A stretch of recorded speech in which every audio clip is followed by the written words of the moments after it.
Assalamualaikum warahmatullahi wabarakatuh. Kami dari kelompok 5 akan mempresentasikan makalah kami yang berjudul karakteristik perkembangan peserta didik usia SMP, termasuk perkembangan kognitif, bahasa, dan moral. Perkenalkan kelompok kami yang berisi Fitriati Solihah, Dani Pramita Sari, Amalia Fauza Ulmi, dan Muhammad Alvino. Karakteristik perkembangan peserta didik usia remaja.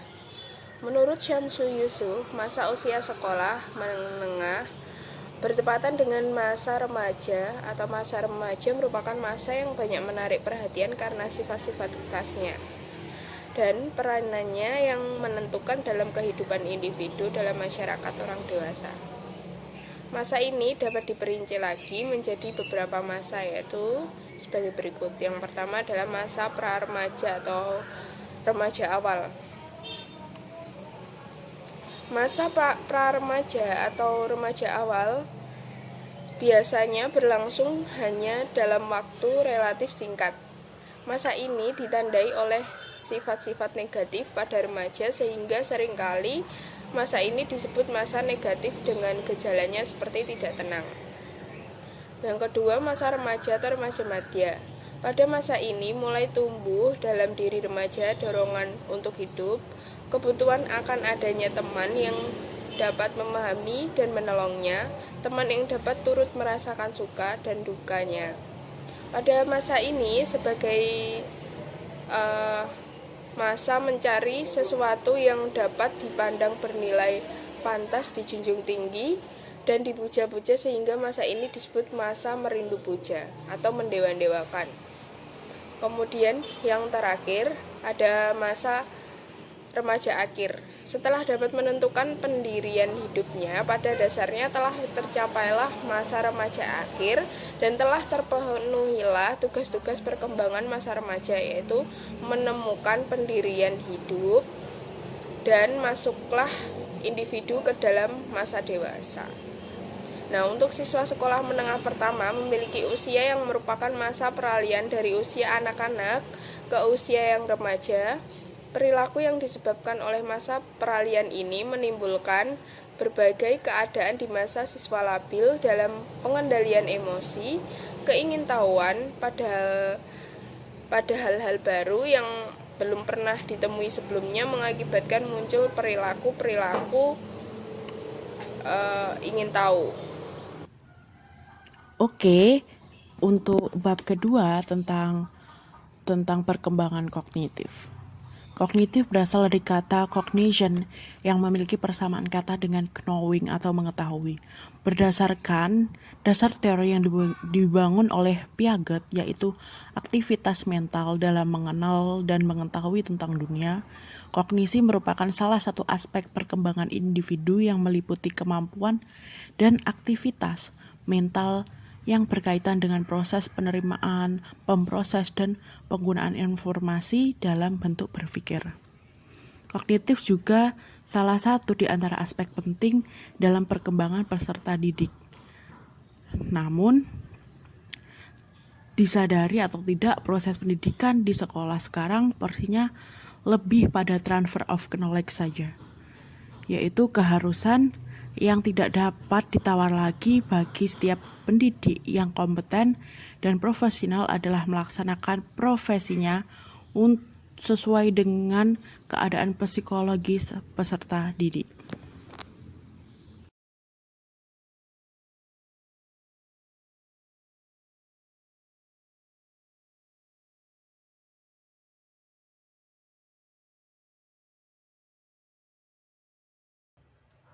Pada subbab yang pertama, di sini saya akan menjelaskan tentang karakteristik perkembangan bahasa pada remaja.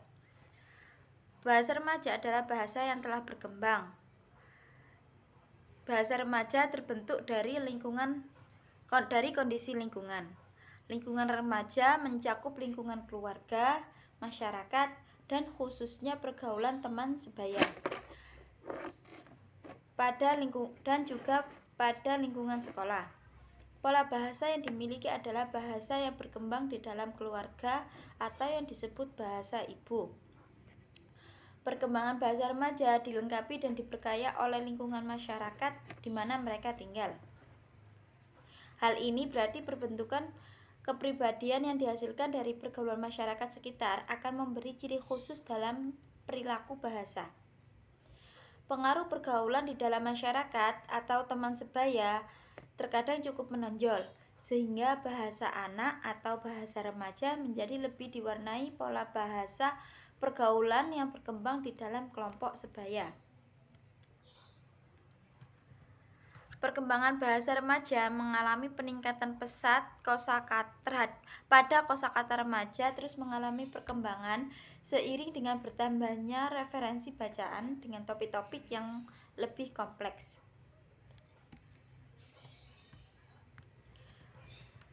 Pengaruh lingkungan yang berbeda antara keluarga, masyarakat, dan sekolah dalam perkembangan bahasa akan menyebabkan perbedaan antara anak yang satu dengan yang lain.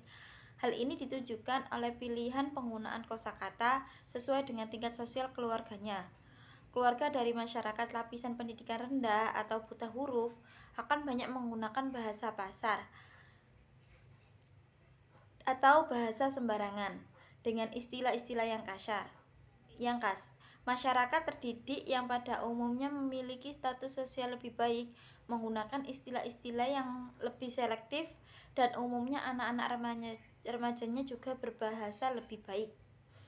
Kemudian subbab yang kedua yaitu faktor-faktor yang mempengaruhi perkembangan bahasa. Yang pertama yaitu umur anak. Yang kedua yaitu kondisi lingkungan. Yang ketiga, kecerdasan anak.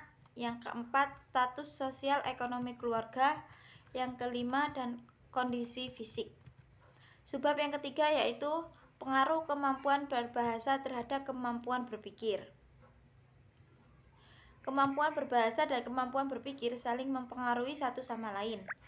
Bahwa kemampuan berpikir berpengaruh terhadap kemampuan berbahasa dan juga sebaliknya.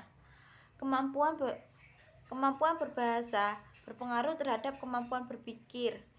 Seseorang yang rendah kemampuan berpikirnya akan mengalami kesulitan dalam menyusun kalimat yang baik, logis, dan sistematis. Hal ini akan menyulitkan mereka dalam berkomunikasi. Subbab yang keempat yaitu upaya pengembangan kemampuan bahasa remaja dan implikasinya dalam penyelenggaraan pendidikan. Yang pertama yaitu anak perlu melakukan pengulangan atau menceritakan kembali pelajaran yang telah diberikan dengan kata atau bahasa yang disusun oleh murid-murid sendiri. Dengan cara ini, senantiasa guru dapat melakukan identifikasi tentang pola dan tingkat kemampuan bahasa murid-muridnya. Upaya yang kedua yaitu berdasarkan hasil identifikasi itu, guru melakukan pengembangan bahasa murid dengan menambahkan pembendaraan bahasa. Cerita murid tentang isi pelajaran yang telah dipercaya itu diperluas untuk langkah-langkah selanjutnya, sehingga para murid mampu menyusun cerita lebih komprehensif tentang isi bacaan yang telah dipelajari dengan menggunakan pola bahasa mereka sendiri. Perkembangan bahasa yang menggunakan model pengekspresian secara mandiri, baik lisan maupun tertulis, dengan mendasari